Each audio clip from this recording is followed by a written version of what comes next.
આજે આપણે બેલ શરબત બનાવીશું। આમે એક મોટું બેલ જે પાકી ગયેલું છે તે લીધું છે। તે બહુ જ કઠણ હોય છે, એટલા માટે આપણે એને ભારે દસ્તાથી ભાંગી લેવાનું છે થોડું, અને પછી ખોલી લેવાનું છે।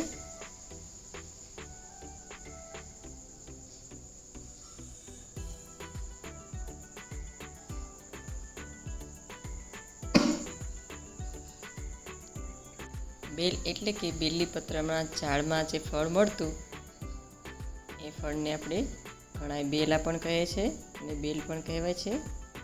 તે આરોગ્ય માટે બહુ જ સારું છે, પણ જે ગરમ તાસીરવાળા હોય એના માટે સૂટ નથી કરતું, કેમ કે આ તાસીરનું ગરમ છે।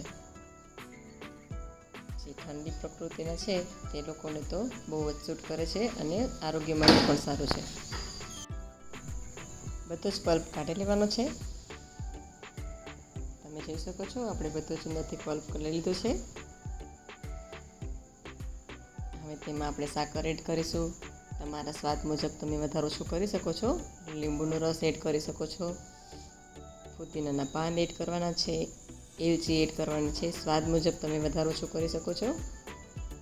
બરફ એડ કરી અને પાણી મિક્સ કરી બ્લેન્ડરથી ઝેરી લેવાનું છે। હવે એક ગરણીથી ગાળી લેવાનું છે। જો તમારે પતલું વધારે જોતું હોય તો તમે પાણી વધારે એડ કરી શકો છો, તેમજ બરફ। તો તૈયાર છે આપણું બેલ શરબત।